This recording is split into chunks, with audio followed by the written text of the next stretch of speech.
back to Play and Trade Guitars. I'm John, that's Zach behind the camera, and this is Play and Trade Guitars, where of course we play it and trade it. We got to look at the brand new Epiphone KORINA Flying V and the Explorer. This is a collaboration between the Gibson CUSTOM SHOP and Epiphone.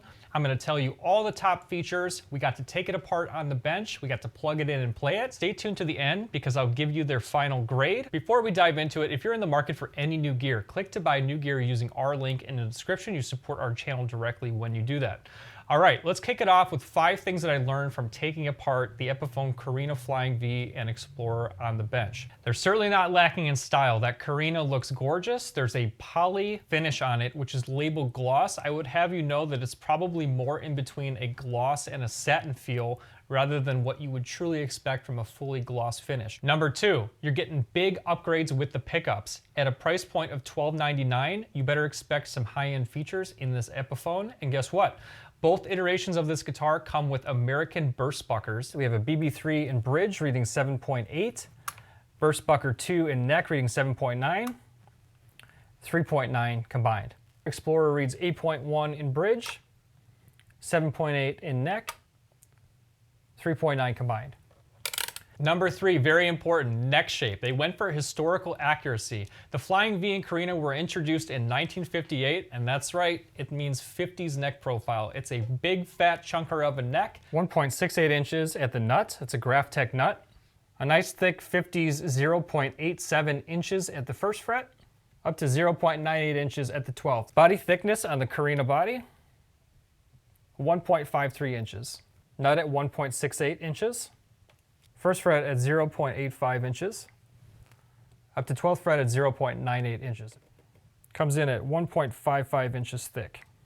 And I can tell you that if you're used to a more slim tapered neck, like the other iteration of Epiphone's Flying V and Explorer made in KORINA for a much lower price, you might be shocked to find that the historical accuracy takes a little bit of getting used to if you're not used to a big fat neck. I would just definitely have you know that. Number 4. This is the continuation of the collaboration between the Gibson CUSTOM SHOP and Epiphone, which means they've upped their game when it comes to components, switchcraft, output jack, toggle switch, CTS pots, hand wiring, and then historic features like a long neck tenon connecting the set neck to the body, that historic neck carve, which will give you that neck profile I was just talking about before. A lot of time has gone into getting these little things right on these guitars, and it really shows. Also, the case is historically accurate. You get that really cool pink interior case, brown on the outside. It even has a little bit of a coffin curve going on with the V case. Just be careful standing that case up. It's a little unstable. Number 5, the last thing I think you should know from taking this guitar apart is that the guitars sport Indian Laurel fretboards. I personally prefer Indian Laurel over something like Pau Ferro, which you'll find on the lower priced Epiphone iteration that they did in 2016 on of the Vs. It seems to me to be a big upgrade to go from Pau Ferro to Indian Laurel. It has a better feel overall. If you were to spend $10,000 on the Gibson CUSTOM SHOP version, you would get Indian Rosewood. So in between those two extremes, at $12.99, you're getting that Indian Laurel fretboard on these new releases. It's always fun to take guitars apart, but you gotta put them back together, you gotta put the strings back on, and you gotta be ready to plug them in and play them. Check out how nice the clean tones are. I particularly like the sound of the burst bucker 2 in neck, and that burst bucker 3 tends to be pretty bright, and you'll hear that here in these examples.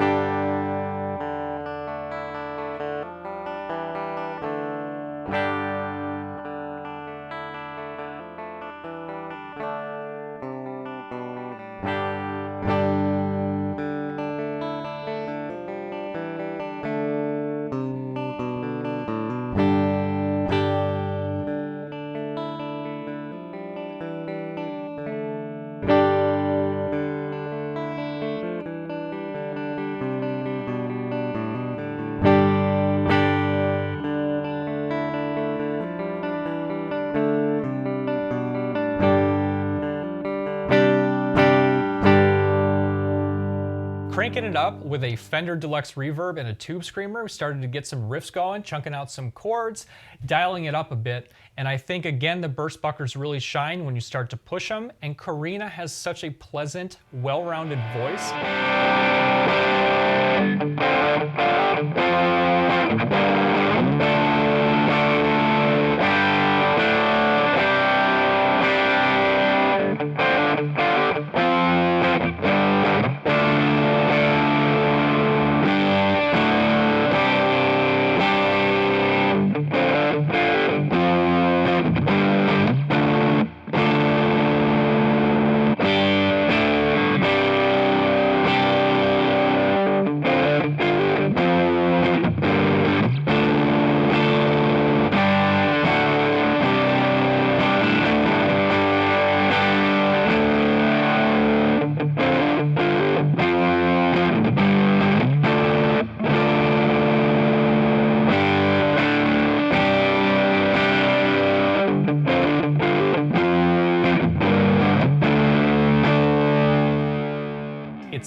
It's resonant. It's a little brighter to my ears than mahogany. And I think the sound of a nice, light flying V is really something that sounds fantastic.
The Explorer actually had kind of that little bonus bit of magic. Something about the Explorer this time around really sounded great to me. It had a bell-like ring to it, super resonant. Yeah, the shapes are a little out there, but guess what? They're pretty lightweight. You had the Flying V, which came in at 6.5 pounds, and the Explorer that came in at 7.5 pounds, which I think makes playing pretty comfortable in that regard.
I love to get these put through the paces and let them rip, and it's always fun to do that. I found that both guitars had a nice singing voice to them.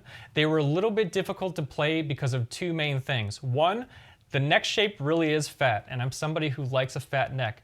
Beware, it is a 50s profile neck. There was one other aspect I found somewhat distracting, and that was the finish on the guitar really had a certain stick to it that I didn't like. I found it a little bit difficult to get around on the neck. That said, it was comfortable in terms of the weight. It was a little bit hard with that stick to get up and down the neck quickly, and I wish it would also kind of be a full gloss. We've seen kind of a trend where the Gibson Custom Shop collaborations with Epiphone don't go quite full gloss. It's a little bit more of a satin finish than you'd expect from something labeled a gloss. All right, let's talk grades. The grades are in. I assigned a score to each the Flying V and Explorer, and there's three categories here I'm going to be using: overall playability, overall sound, and overall value. Suffice it to say, I crunched the numbers, and here's the final grades. For the Flying V, I gave it an 80%, solid B-.